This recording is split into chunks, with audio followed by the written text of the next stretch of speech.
Hello and welcome to the last talk in our 8-part international webinar series titled Gandhi's Legacies, Reflections and Reappraisals.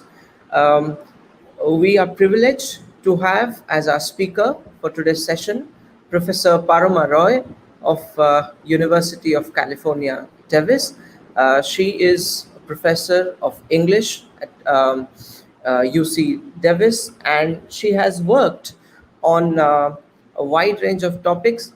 But if one has to define it broadly, it's around the themes of post colonial theories, also literature and culinary culture.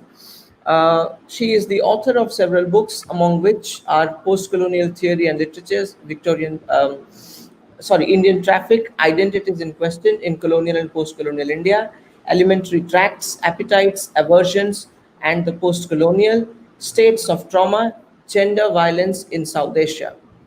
She has been a student at University of Delhi and a PhD. She was formerly a PhD scholar at University of Rochester. So, without further ado, I welcome Professor Roy to make her presentation. The talk will be followed by Q&A. Professor Roy, I welcome you once again. The virtual stage is yours. Okay. Thank you, Professor Panda, and good morning to all those of you who are in the audience. I can't see you, but I trust that you're all well in these unsettling times.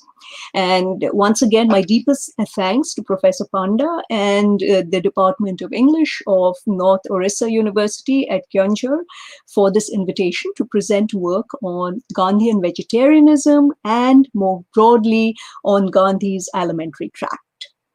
And thanks also to all of you for making time for a topic that is not, shall we say, uniformly appetizing. Okay, so I'm going to start with a screen share.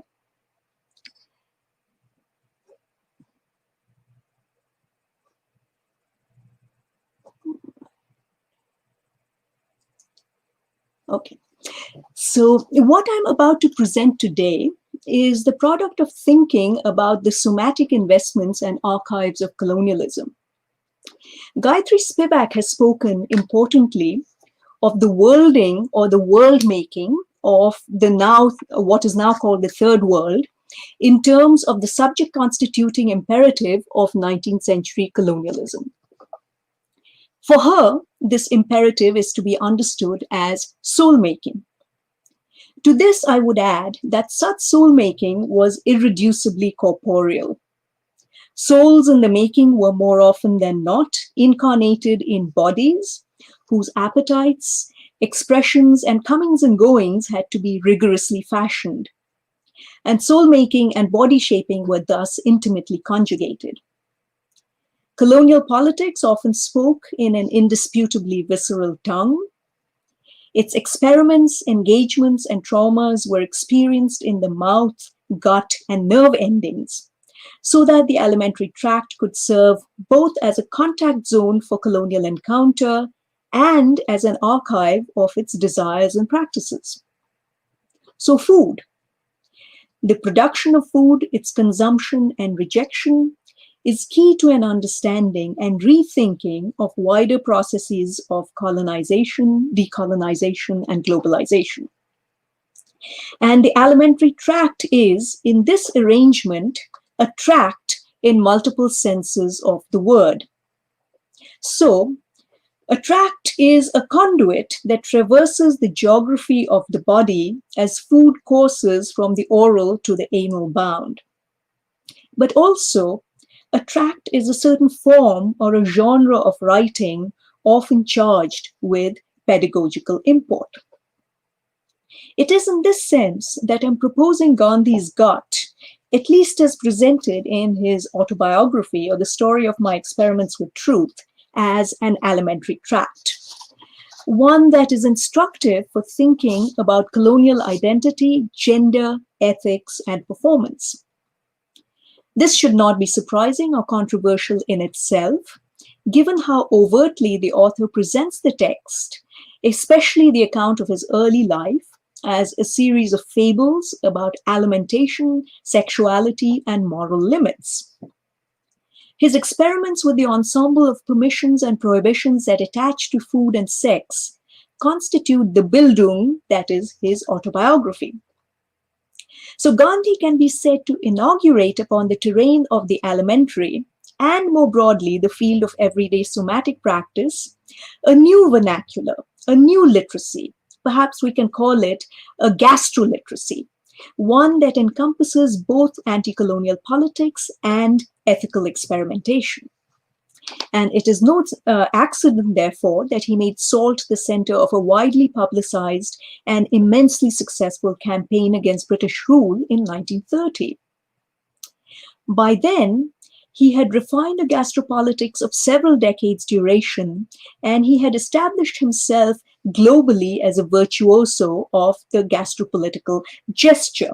And he was also recognized as such across the world, as you can see perhaps from the several cartoons that you find from many different parts of the world. This one from South Africa, but we will also see several others from England. I mean, all of them recognize how important gastropolitics is to a Gandhian politics in general. So his autobiography, along with Hind Swaraj, suggests that the appropriate anti-colonial response to the violent order of modernity requires both a new locus of resistance and transformation, which is the body, and a new grammar, which is the alimentary.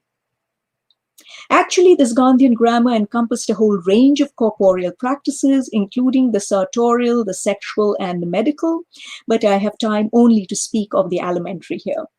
So in the interest of conciseness, I will focus on two specific aspects.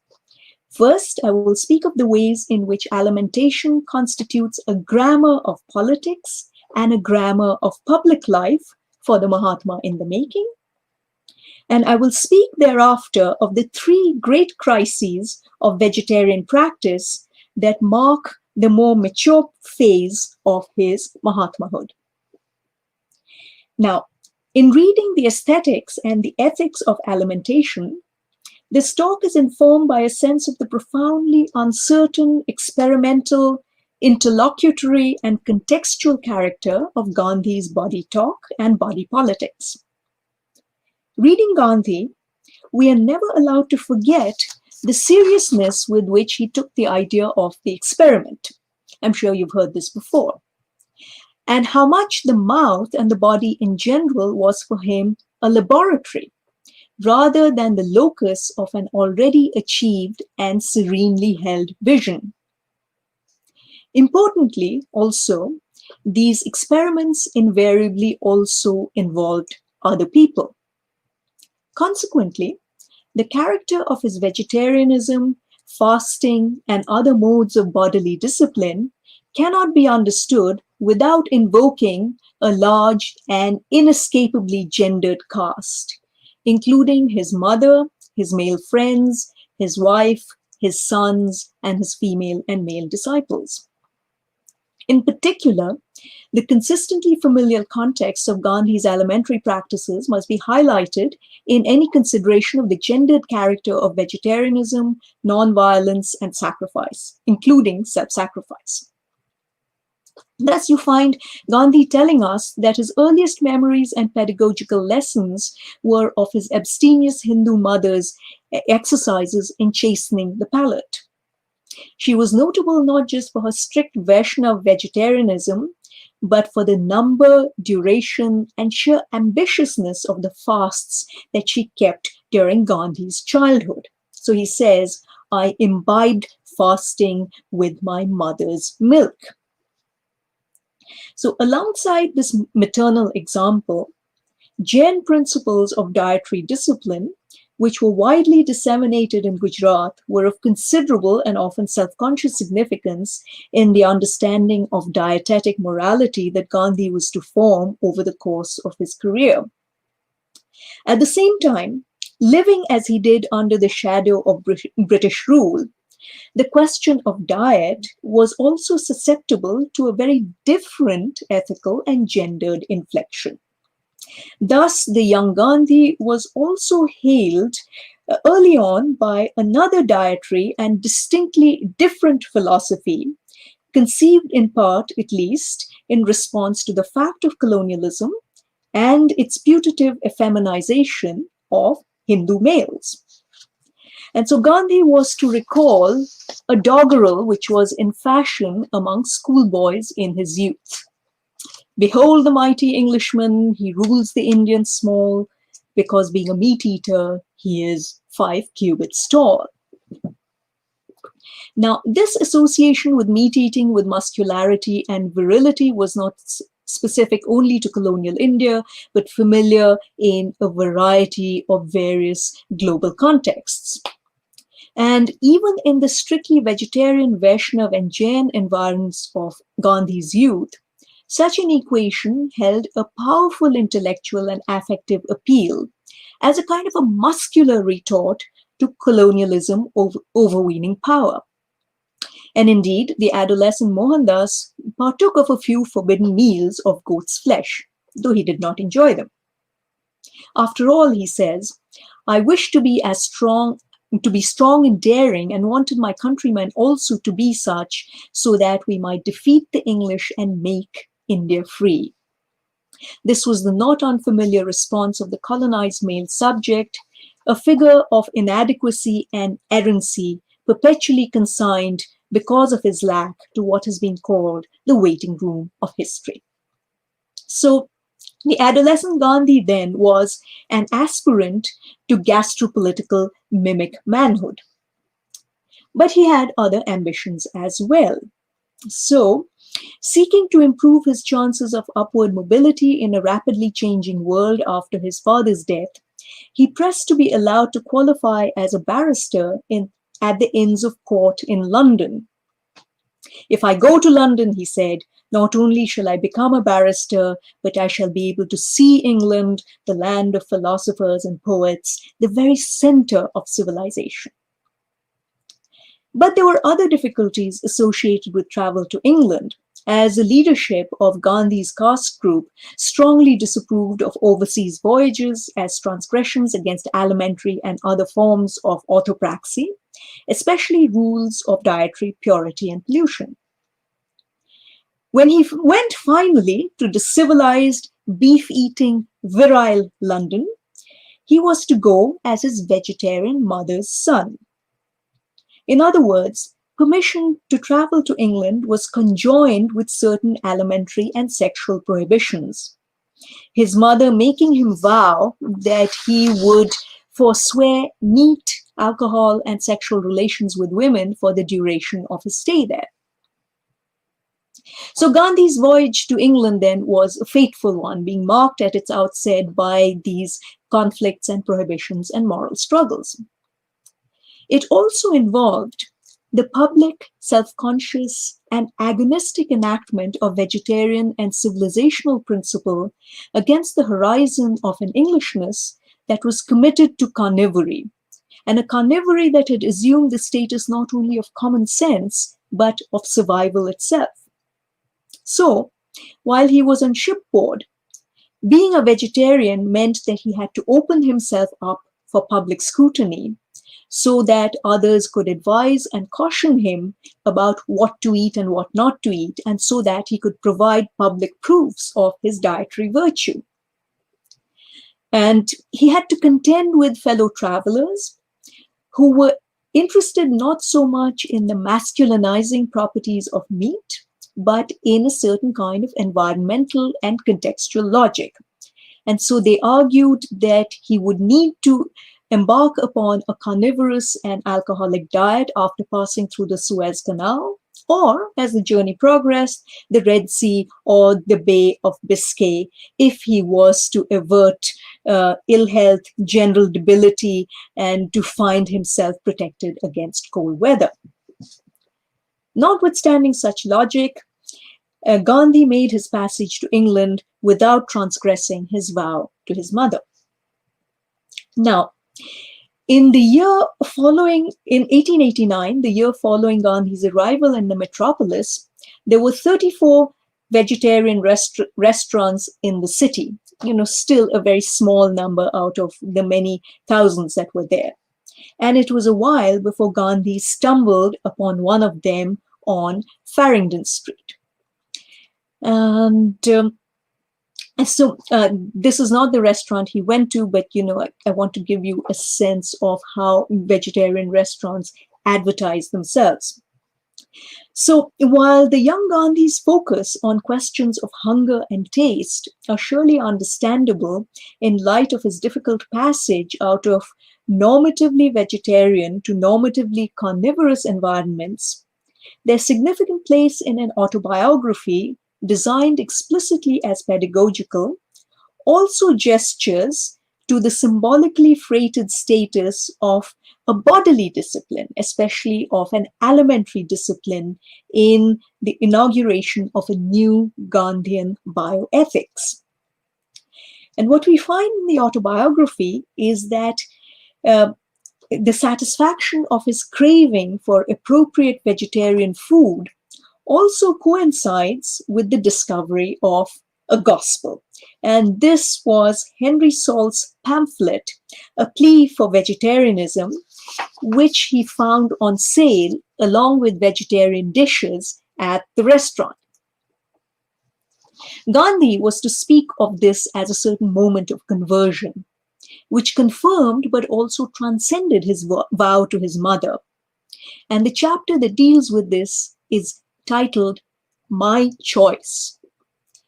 So, and this was to spark off, the moment of conversion was to spark off a certain kind of missionary zeal for the vegetarian cause that endured throughout Gandhi's South African sojourn and took on new shapes in India.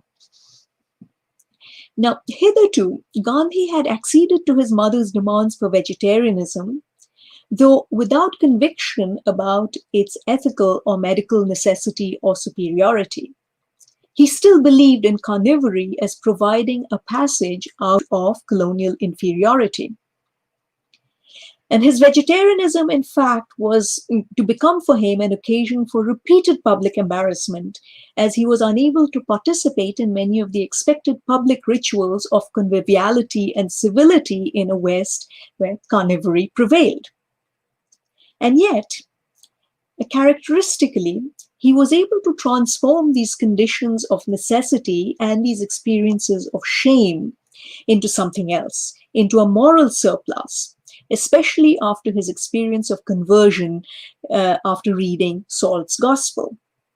And in fact, the young student came to find that these very vegetarian limitations would become a passport into a new and enduring community. And so we find that while he associated with other Indians in London, he found his greatest philosophical intimates not so much among his fellow countrymen, but among the largely non-Indian members of London's vegetarian societies. And you can see him in a photograph over there in the bottom right, with other members of the vegetarian society. And through them, Gandhi was exposed to... Go ahead.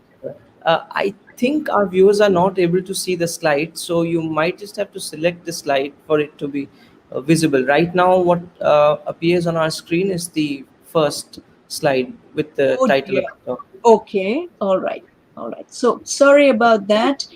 Should I go quickly through the other slides just to give you a taste of what you've seen? There are not many.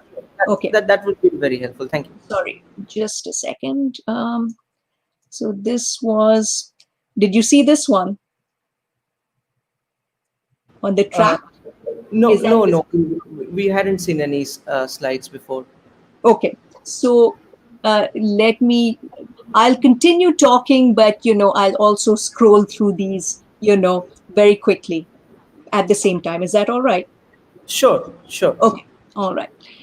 So, okay. So, to go back to what I was saying, now, so far, until Gandhi had, had read Salt's work and he had met the vegetarians, he had acceded to his mother's demands for vegetarianism, but, while still believing in the necessity of carnivory, but he came after reading Saul's Gospel, to find that he actually now had access to a new community, of fellow travelers, and this was a community of English vegetarians, and through them he was exposed to a large body of existing writing on vegetarianism, anti-vivisection, anti-industrialism, Eastern religion, theosophy, etc., all of which were available in Fandasiak, London. And this is finally the slide I was meaning to show you. Can you see this one? Yes. Yeah, okay. So this is a photograph, from 1890. This is Gandhi as a member of the Vegetarian Society. And as you can see, he is here on the bottom right as a very young man and the only Indian in this community of English vegetarians.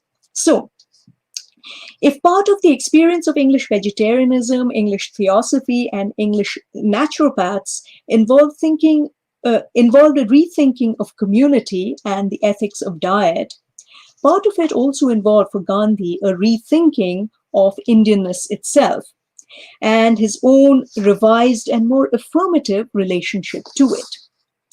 So as a member of and a later office bearer of the London Vegetarian Society, some of whose members you see here, his testimony as an Indian vegetarian was eagerly sought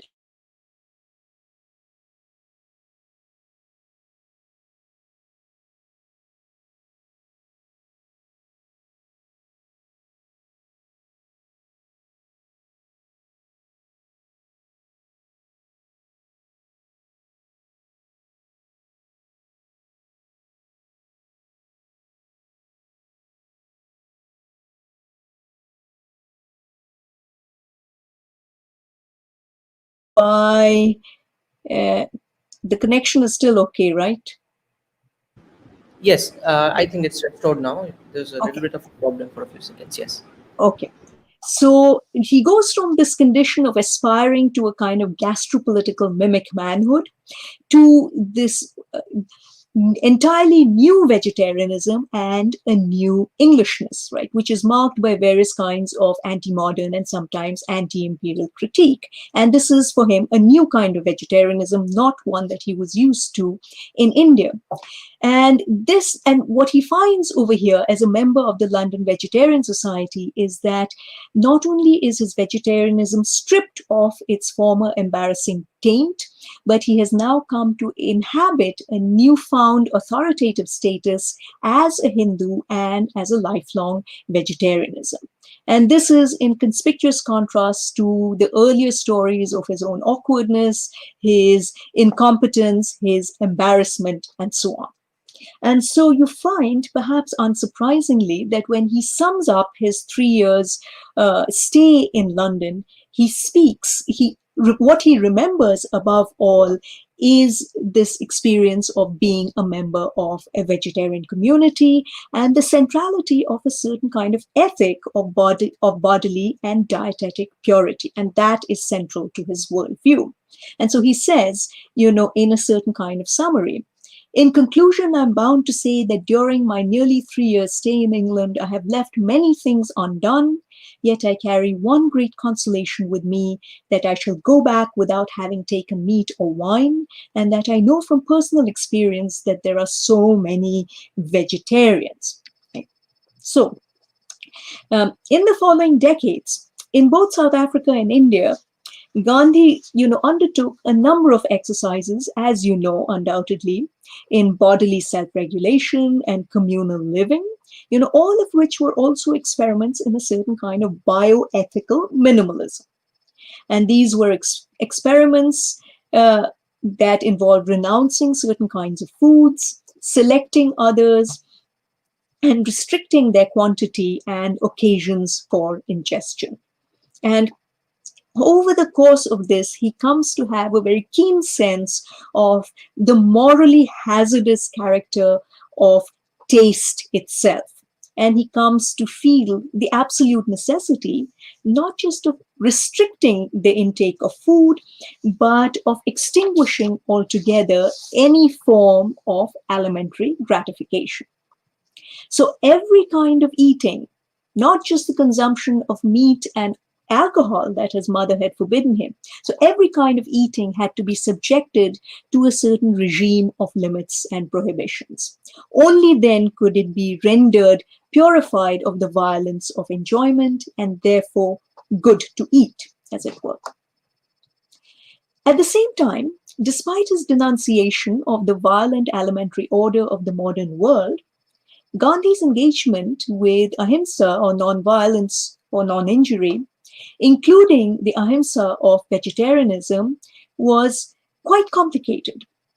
For instance, his cognizance of the sectarian, caste-based, and violent enforcement of vegetarianism in the subcontinent meant that out of a feeling of mitrata, what Ajay Skaria has nicely translated as neighborliness, so out of a sense of mitrata with Muslims, he would not support a ban on cow killing. And so you find that, when it comes to people who are not bound to him through familial ties, he can be remarkably accommodating of meat eating. And in fact, on his instructions, visitors to Sabarmati Ashram, people like Louis Fisher, Nehru, Maulana Azad, and so on, were actually served meat at Sabarmati, which was a matter of some distress to his readers and correspondents. But his meditations upon and experiences of situations that dramatize the limits of nonviolence were, in situations of gendered and familial intimacy, somewhat more troubled and more ironic. And indeed, his account of the toll that he imposed as a vegetarian patriarch upon a gravely ill Manilal and a post-operative Kasturba speaks to the ambiguity of the dietary gesture and its immensely complicated moral arithmetic. So, at this point, I will enter the second part of my paper, which is about the three crises of vegetarianism that constitute way stations in the story of Gandhi's Bildung. So, the first of these crises involved the 10-year-old Manilal, who had suffered a severe attack of typhoid combined with pneumonia and delirium, and for whom the doctor prescribes eggs and chicken broth.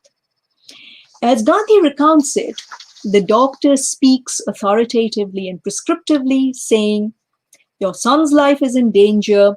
I am called by many Hindu families. I'm called in by many Hindu families, and they do not object to anything I prescribe. I think you will be well advised not to be so hard on your son."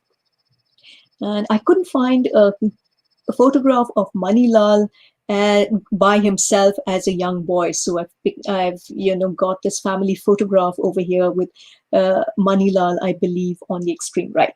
Anyway, so this is the dilemma before Gandhi. The ethical decision involved in having eggs and chicken broth cannot be resolved by a child. And though Manilal refuses the forbidden foods, the father understands that if he had asked the boy to have them, he would have had them. Right? And so, rejecting the ethically suspect palliative measures that are proposed by the doctor and accepted unquestioningly by his less scrupulous fellow Hindu vegetarians, Gandhi glosses the occasion as a true test of vegetarian principle.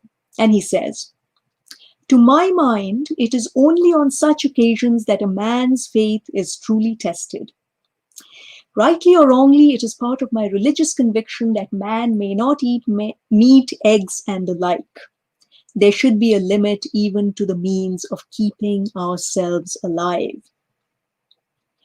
Gandhi's repudiation of the therapeutic character of meat is presented not so much as a criticism of the medical common sense of the day, so much as it is a desire for an uncompromised commitment to meatlessness. And so he refuses not only the food or medicine of the doctor's prescriptions, but he also refuses the consolations that are scripturally available for such situations in the Hindu Dharmashastras. The doctrine of apadharma, that is to say, the ethics of extremity or of emergency, is precisely the kind of exemption from right practice that is granted under circumstances where right conduct is impossible or impractical. And Wendy Doniger says of the Manusmriti that the concept of apad recognizes the inevitability of human fallibility. Don't do this, Manu says, but if you do, this is what you do to fix it. And indeed, she says that the prescriptive rules of dharma are so extensive as to be practically paralyzing, and therefore much of the Manusmriti is devoted to supplementing those regulations with emergency codes that can be more easily applied to ordinary life. And so much so that Brian Smith has said about this ensemble of permissions and prohibitions that Manu is not so much a text on dharma as it is on apadharma, the principles of life led in a perpetual state of crisis. Now, Manilal's grave illness is a textbook example of the mise-en-scène of apadharma, illness being one of the classic instances where the law can be circumvented. For Gandhi, however, on the other hand, principle, in order to remain principle, must prove itself not in ordinary circumstances, but precisely in conditions of crisis. And it must be willing to sacrifice life itself in order to be true to itself. This leads to the preservation of life, not as a self-evident good, but as a terrible temptation that one committed to the principle of ahimsa often has to struggle against. As Sandhya Shetty has pointed out, a willingness to die rather than a will to live becomes the proper response to the crisis of illness. It should be noted that these positions are by no means easily arrived at or serenely sustained by the tormented father. Having rejected conventional medical treatment, he wonders both about the opinion of the world and about the advisability of making his son's illness the occasion for a test of vegetarian principle. And he has these moments of agony. What would people say of me? What would my elder brother think of me? Why not have an Ayurvedic physician, etc., etc. It is perhaps notable that Kasturba does not feature among Gandhi's imagined interlocutors in his Dark Night of the Soul. Turning away from the persons familiar to him, he turns instead to God, though without any clear sense of certainty in his faith. Gandhi's crisis thus both deeply effortful but also a radically lonely experience, marked by anxiety, conflict, fatigue, and isolation, even as he's surrounded by others. And like the Abraham who is prepared to sacrifice the son that he loves in response to a mysterious command from a God whose reasoning is inaccessible to him, but whom he feels bound to obey, Gandhi finds himself caught between horizons of responsibility which are incommensurable with each other, and he's unable to explain his actions in any reasonable fashion. As Derrida puts it, Abraham's absolute responsibility to God is at violent odds with his duty or his responsibility in general, which forbids filicide and which requires him to be answerable to a community, including his own family. What is a scandal and a paradox, quote unquote, absolute responsibility cannot provide an accounting, except to the other to whom it is bound, of its actions. In fact, for one bound to silent obedience, as Abraham is, the accounting that responsibility in general demands is precisely the temptation that he must resist.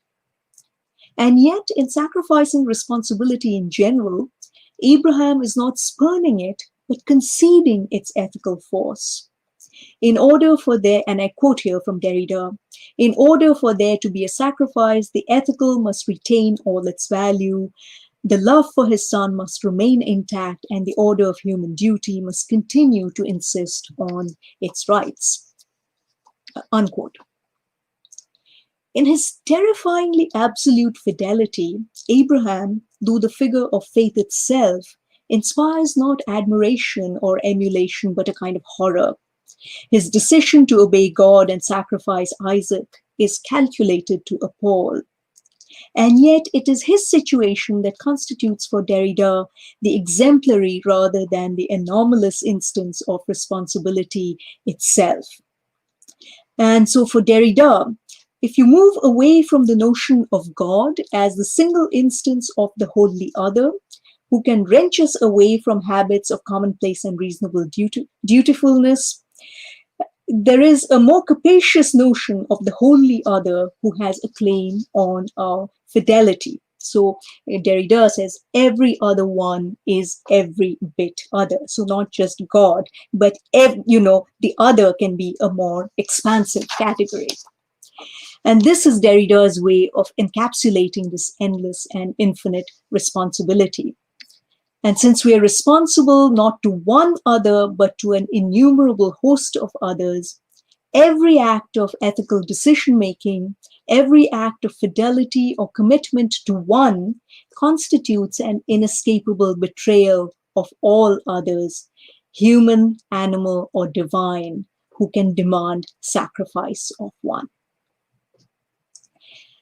Derrida's reading of the enormously risky character of the Abrahamic decision gives us a way to understand Gandhi's trial in all its terrible complexity, rather than to construe the right answer to alimentary or medical crisis as pre-given. But in examining the discomfiting limits of the sacrificial logic of a premeditated and thoughtful vegetarianism, the Manilal episode raises some additional questions too.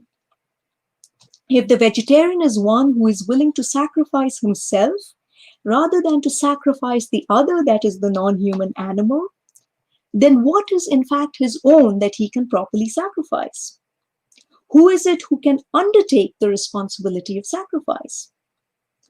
If sacrifice is a burden, it is surely also an entitlement, and it is an assertion of one's rights over one's body and one's actions and those of others. Can a woman be a sacrificer? Is it an accident that Abraham alone was the one, rather than Sarah, who was invested with the terrible responsibility of sacrifice? Does the system of the sacrificial responsibility imply at its very basis an exclusion or sacrifice of woman, Derrida asks? We have already noted the virtual absence of Kasturba in the Manilal episode. So when Gandhi, exhausted by his struggle, goes out for a walk, his son is left in charge of his mother, but we are told nothing of her response to the crisis, and the anguish is the father's alone, right? And it is difficult in this, given what we know, or rather what we do not know, what she might have felt about this test of vegetarian and medical principle. She was, as Gandhi tells us, a vegetarian as a matter of customary practice, and she might well have shared her husband's distaste for animal foods, even in their therapeutic forms. Later in the autobiography, we are told that, quote, she had not much faith in my remedies, though she did not resist them, at least where her own well-being was concerned. And this submission to a husband under conditions of limited faith captures in some interesting ways the complex character of a woman's non-sacrifice. Now, if Kasturba is very much off stage in the tale of Manilal's illness, she does merit a vegetarian crisis of her own in the autobiography. And if the story of Manilal is a parable of incertitude and struggle, her story is a parable of ascent.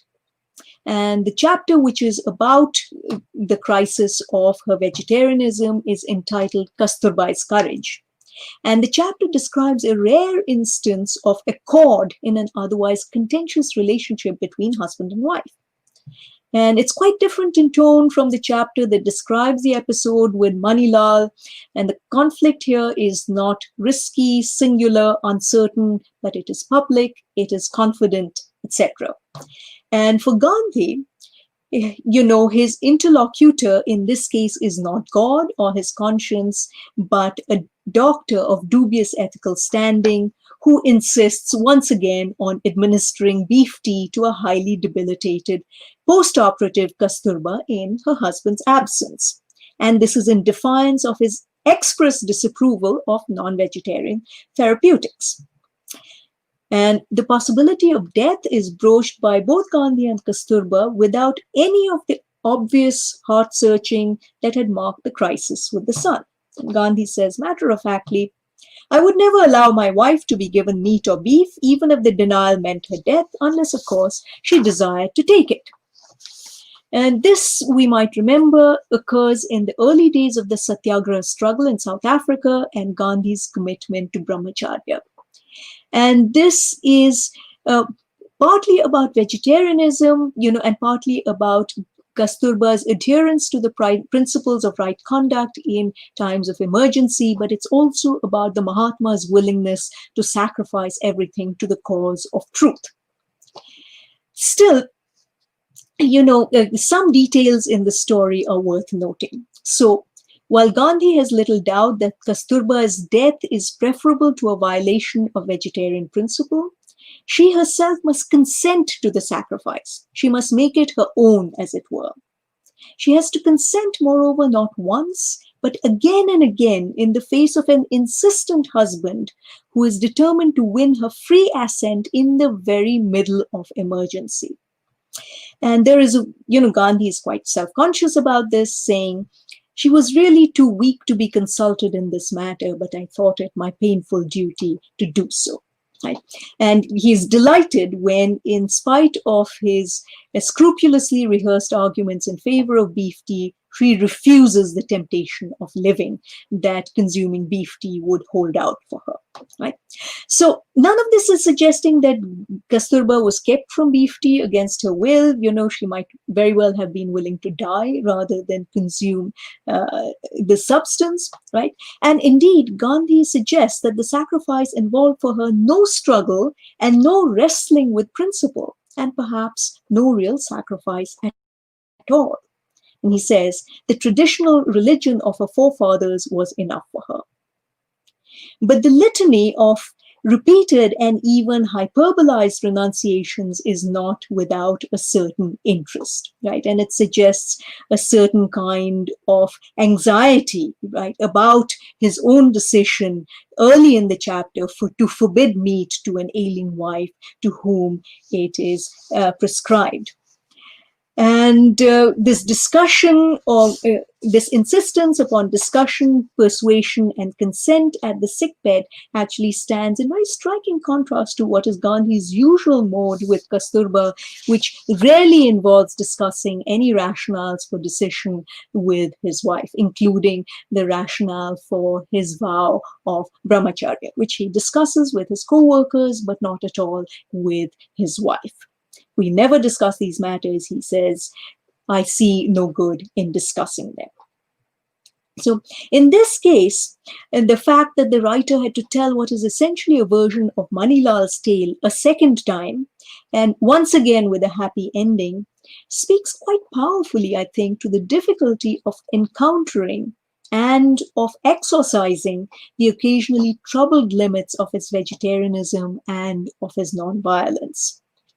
And the story of Kasturba's near-death experience and vegetarian redemption in South Africa features the vegetarian patriarch as one who cannot escape the contingency of violence, even or perhaps especially in the exercise of principles of ahimsa.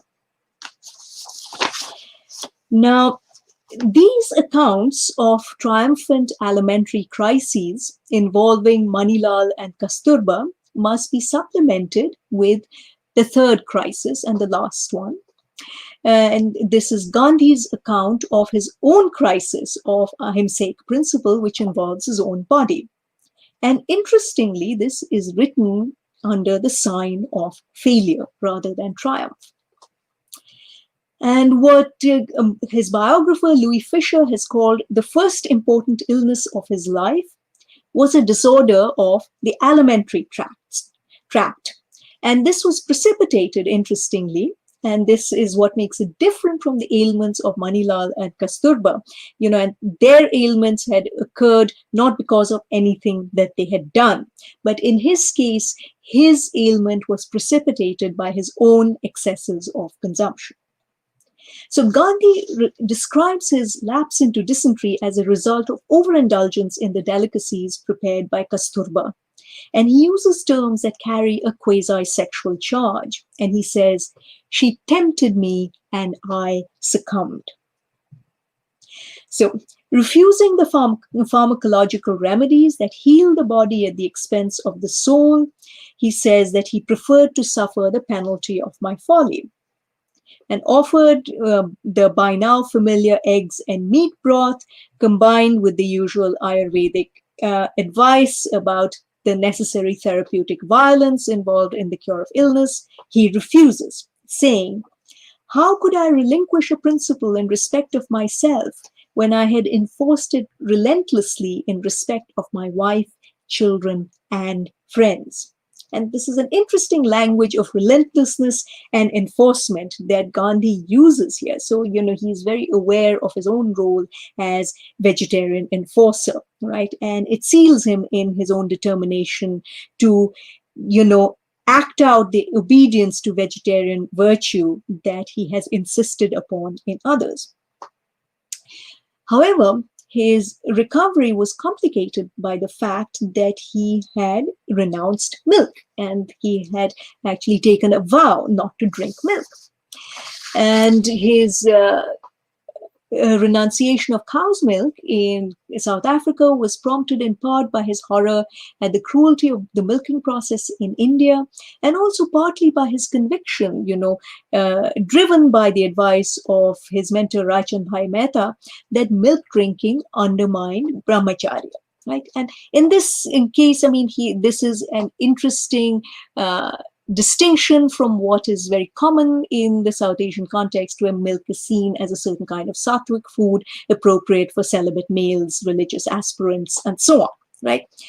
And so in the face of this unresolvable dilemma, where Gandhi will not live unless he ingests milk, the wife who had tempted him in the first place offers another temptation, which is also a solution, suggesting that he drink goat's milk rather than cow's milk that he has specifically denied himself.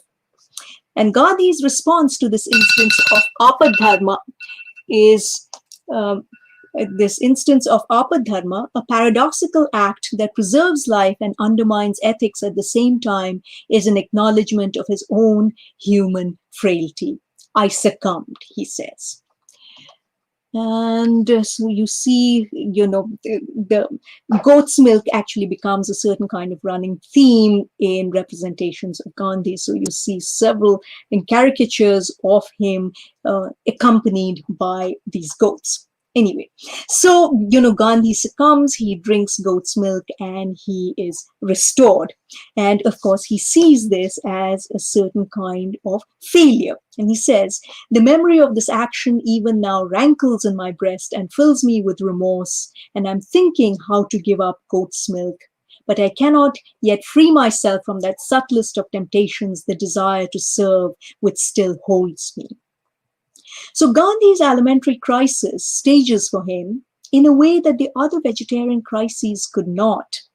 The ways in which the principle of ahimsa is embedded in the matrix of other equally commensurable, other ethical demands, equally compelling, but perhaps incommensurable. And the absolutism of ahimsaic sacrifice and the priority of vegetarianism that marks the tales of Kasturba and Manilal cannot be sustained over here. And so this tale stages the question in a way that is quite different from the others of what or who is sacrificed in sacrificing oneself to an ideal of vegetarian purity, right? So how do we assess the sacrifice of the public man or Mahatma in relation to the sacrifice of the child or the woman, wife, or mother. Despite Gandhi's strongly felt conviction that true vegetarianism could not be grounded in calculations of relative profit, such calculations were not easily ignored or circumvented in practice.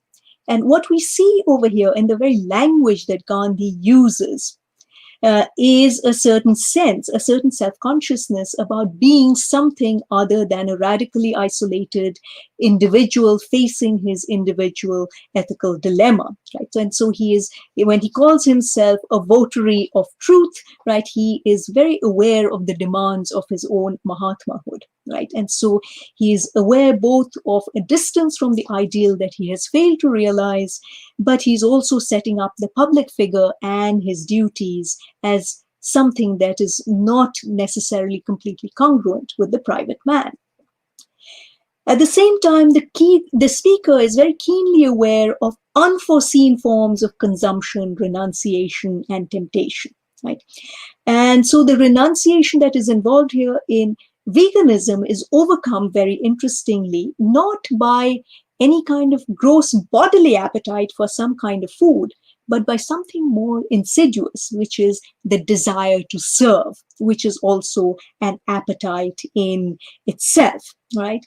And we find that, this desire to serve has a certain kind, is for Gandhi, he invests it with a very powerful kind of investment, right? And so what we find here is this desire to serve, a certain kind of new kind of desire, which overrides the willingness to die, in order to uphold vegetarian principle. And so what you find here is the prospect of competing rather than congruous renunciations. And this makes renunciation risky rather than straightforward. It is also worth pondering, in conclusion, the gendered contours of this third parable of alimentary crisis. An offense implicitly against sexual as well as alimentary purity, since milk, after all, serves as an incitement to sexual desire. This episode cannot but be a lesson also on the relationship of the Mahatma and his wife. So she is an instigator of the crisis, but in giving him permission to transgress, she also helps resolve it, though in ways that smack of sophistry rather than unflinching adherence to the solemnity of a vow. As such, she cannot be, as she arguably could not be even in the instance of her own crisis, a full and reflexive participant in the ethical dilemmas staged by Gandhi's near-death experience. Notwithstanding Gandhi's insistence that woman was the embodiment of sacrifice and ahimsa, this recourse to apadharma in Kasturba's case lacks the inexorability of her husband's commitment to truth. And it lacks also the heroic status and purity of sacrifice. In this, she participates in the Hindu wife's dharma, which is the preservation of the life of the husband. And she confirms her status as one who is not entitled to offer sacrifice in her own right. Sacrifice is, as we have said earlier, an entitlement, even a property right, so that the sacrificer proper is ready to sacrifice not just himself, but also, and perhaps just as importantly, to sacrifice others. In contrast, the woman or wife is one who has no property rights in her husband and therefore cannot sacrifice him, not even to the purest of vegetarian principles.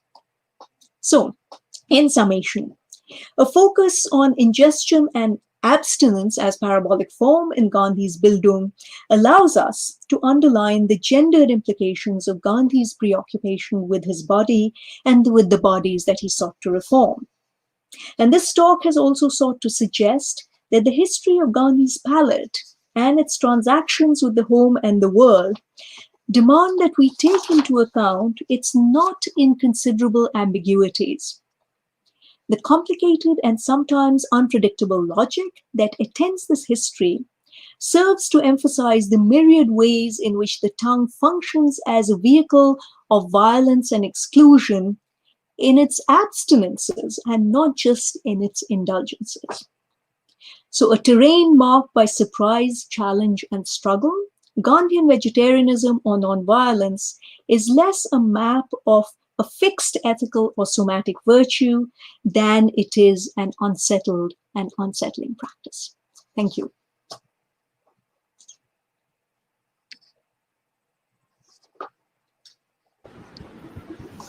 Thank you so much, Professor Roy, for that very insightful talk. And I think you have helped us understand uh, the various implications of what is often thought of as a very sacrosanct practice. I mean, we often tend to overlook the complexities that are associated with Gandhi's dietary practices, his fast. I mean, of course, uh, I think the political implications of that is more or less understood, but we fail to understand the nuances. So, thank you so much for drawing our attention to those aspects. Can we take a few questions now? I think. Yes, please go ahead. Oh, thank you. Manas has a question, and I think he quotes Gandhi to understand a point, perhaps. It is, Mhm, and this is a quote from Young India, and mhm. I quote, but it is wrong to overestimate the importance of food in the formation of character, unquote. So his question is, reading of his morality behind vegetarianism tells us a lot about his character, even though he tends to, I mean, at least this quote somehow seems to suggest that you can't overestimate the importance of food. So what would your response to this quote be? Yeah. Well, Gandhi wrote a great deal, right? I mean, we have 100 volumes, after all, right, of his collected works. And of course, he said a great many things, often pointing in a number of different directions on any given topic, right? And, people have talked, I mean, I have talked, and, lots of people other than myself have talked about the ways in which, a certain kind of Gandhian philosophy, a certain kind of Gandhian ethics is traversed by the logic of the experiment. It has, and of the experiential, right? So it has a certain kind of ad hoc character, it has a certain kind of makeshift character, it is continually open to revision of various kinds, right? So, I don't doubt that at various points he says, well, enough of this obsession with food.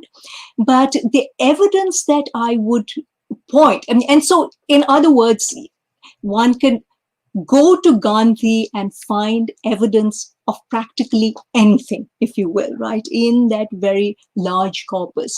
What I would point to is the sheer space, right, that is given to questions of alimentation over the body of his work. It is, of course, very critically important in some of the early writings on London. Some of his early works, or were about vegetarianism. This is how he, comes to be introduced as a public character. This is how he comes to enter into a certain kind of politics. When you look at how much of the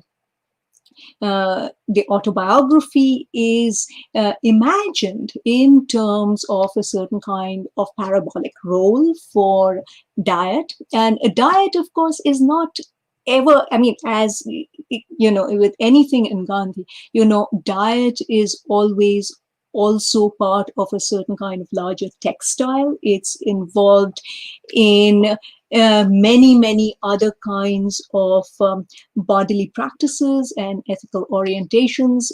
I spoke about brahmacharya, for example. One could also talk about, other forms of hygiene involving the oral alimentary tract and so on.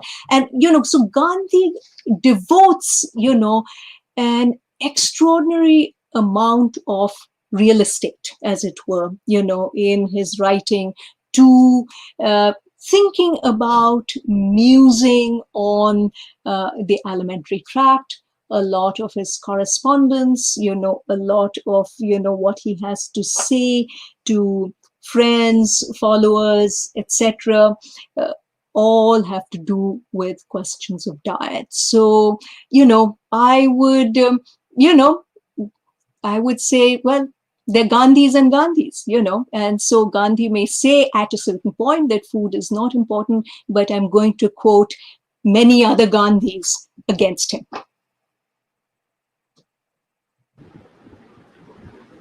Thank you so much for that response. I think this is something which will continue to befuddle or puzzle a lot of people who are trying to read Gandhi, because there's Mhm. one thing which you read at one moment, and then there's something else at Of another course, moment which is of course. completely at odds with what was said previously. But I think one can happily reconcile with these differences. Yeah, Okay. and this is what makes him interesting, right? This is what makes him endlessly fascinating. I mean, the fact that so many of these positions are not necessarily set in stone, that they're subject to revision, that there are ambiguities built into them, that he's constantly revisiting and rethinking them. I mean, that's what makes him compelling, to my mind. Absolutely. Yeah, Absolutely. it's not a manifesto that is given to you once and for all. Exactly, and I think the very ability to rethink what one has said, to revise as revisit what one has said, despite being an important public figure, I think that's also very important. Yeah. So we have another question, which is, could you thank you, Professor Roy, for the talk. Could you please throw some light on the political legacies of Gandhian practices of fasting in contemporary India? That I think Oh my is goodness. the question. uh, well, I wish I was better able to answer that kind of question. This is where uh, my competences fail me in a very significant kinds of ways. The Gandhian legacy of fasting, of course, is itself not a singular one, right? And what we find over the course of his career is that fasting is also extraordinarily complicated, ethical as well as political terrain. I mean, in his own life, people, Gandhi's associates often cannot make sense of his fasts, right? Often they're kind of bewildered and annoyed and about why he decides to launch on a fast at a given point. I mean, and why a fast is the appropriate political response or the appropriate ethical response to an occasion of emergency. Right? There are occasions, there of course are many, many occasions when his fasts were seen as very ethically fraught, right? And of course, the most famous one, of course, is the epic fast when he fasts against you know, Ramsay MacDonald's, setting aside of separate electorates for, Dalits, etc., right? And leading ultimately to a certain pact, right? The Pune Pact with Ambedkar, where, Ambedkar makes certain kinds of concessions and about which Ambedkar, of course, feels very, very unhappy, right? He feels very deeply coerced by all of this, right? And so there, even in Gandhi's time, right? I mean, there was a sense sometimes of fasts being baffling, sometimes of their being very coercive. And of course, the history of fasting itself, right? I mean, when you look at the history of fasting in Western India and Kathiawar, where, which is one of the places from which Gandhi is drawing inspiration, right? I mean, fasting is used in that context, not in the way that Gandhi intended, as a certain way of persuading someone through love, right? So Gandhi says that you must fast against what he calls a lover, right? Not against an enemy, right? And so fasting is a certain kind of act of sympathetic suffering, sympathetic self-suffering, as it were, in order to exercise a certain kind of moral suasion, right? But, when you look at a certain kind of history in Kathiawar, you find that often it's used in a fairly coercive fashion. And so these kinds of combinations, these sort of volatile combinations of coerciveness, of moral persuasiveness, moral exemplarity, and so on, are, I think, always present in Gandhi's fasts. And in fact, I think the one fast that the one among Gandhi's fasts that people feel is sort of ethically uh, actually a very admirable thing is when he fasts towards the end of his life in order to bring an end to communal violence in the aftermath of partition, right? But other than that, I mean, it's really fraught political terrain, and I would say that the legacies remain perhaps understandably, equally fraught. And of course, most of us, whether Gandhi's heirs or not, are really very minimally capable of the kinds of moral self-examination that he always brought to the kinds of fasting practices and other dietary practices that he was engaged in. And so, yeah, I mean, it's a minefield. I don't know if that is a question, if that is an answer. I don't know if it answers a question about a specific fast you might have had in mind, but fasting, even more than vegetarianism, is just ethically really, really volatile. Thank you. Ankit has a question, which is the gender implications of Gandhi's fasts and dietary practices notwithstanding. Mhm. How do we look at the feminine vocabulary that is used for Gandhi? And then there is reference to, I think this is Manu Ben's book, Bapu, My Mother. So, how do Mhm, we look mhm, mhm, at that? mhm, mhm. Yeah, yeah. I mean, Gandhi was very self-conscious about that kind of thing, right? And so there are so many instances, right from very early on in his career, when he draws these forms of inspiration from what are usually thought of as traditionally feminine modes of behavior, right? So, starting with his mother, right? I mean, who of course is his first inspiration, right? So when he wants an example of self-sacrifice, of self-abnegation, etc., having to do with the palate, of course, he looks to his mother, right? His mother is the model, who, and he uh, thinks of himself as her son, right? And the father, of course, is a very interesting figure in the autobiography, a kind of an ambiguous figure, and so on, and in many ways a figure not to be emulated, right? Whereas the mother is really a certain kind of moral exemplar, right? And who, in her fasts and so on, is somebody who is to be emulated.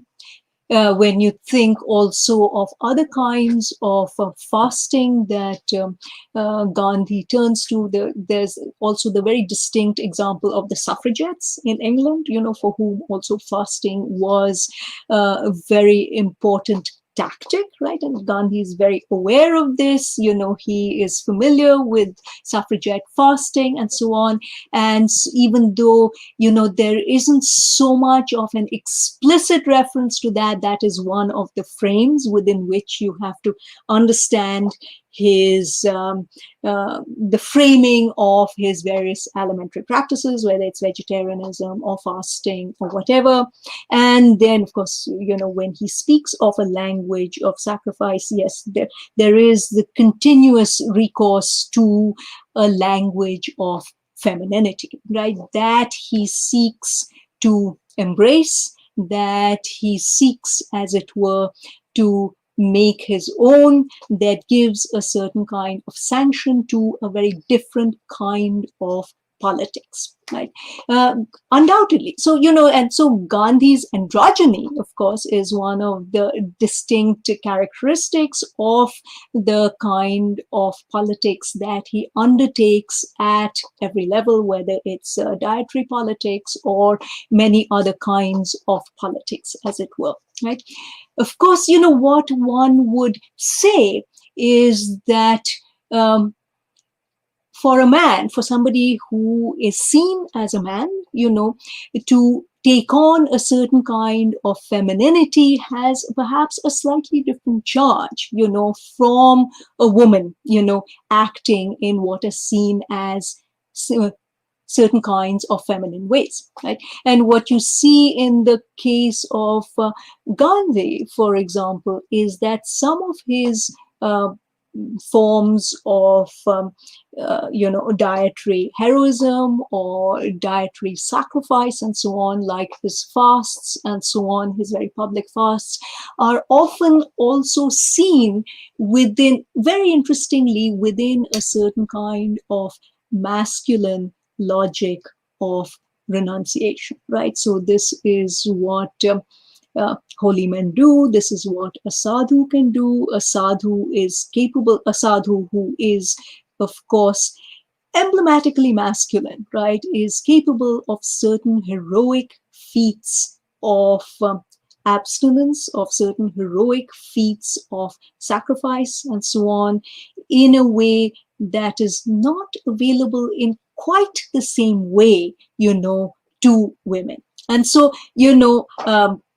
I certainly agree. I mean, there is a way in which Gandhi is seeking, very interestingly, to pluralize in gendered terms the ways in which you think about various forms of alimentary practice and alimentary sacrifice and so on.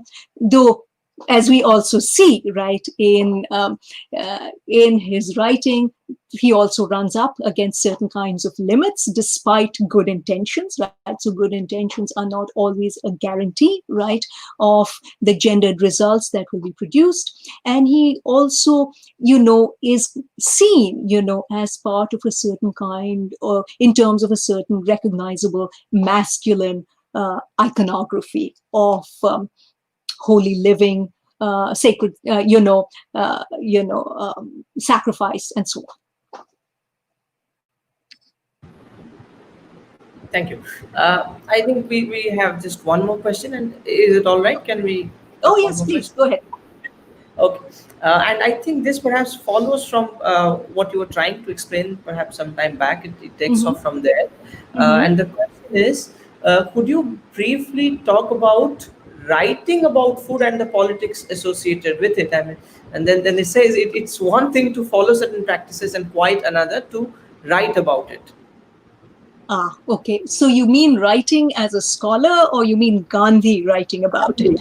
I think this is a reference to Gandhi writing about his own dietary practices, fasts, etc.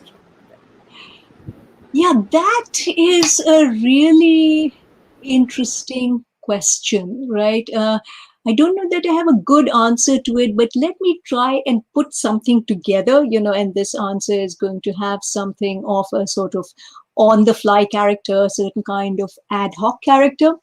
The interesting thing is that writing uh, is so intimately wedded in some ways, right, to Gandhi's thinking about diet, at least, in the early part of his life. So the earliest exercises in writing, right, the earliest exercises in public speaking and the earliest exercises in writing, right, uh, are writing about diet, right? And so there is a way then in which these two are kind of intimately coupled, right?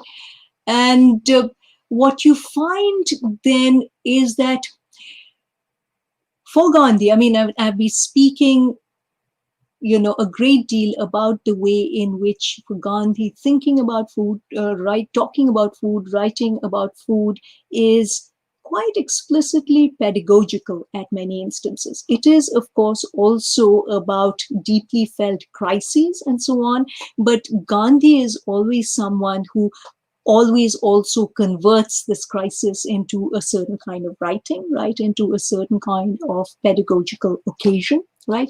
And so I think, the food gives him, I think, a certain kind of very early grammar of ethics, right?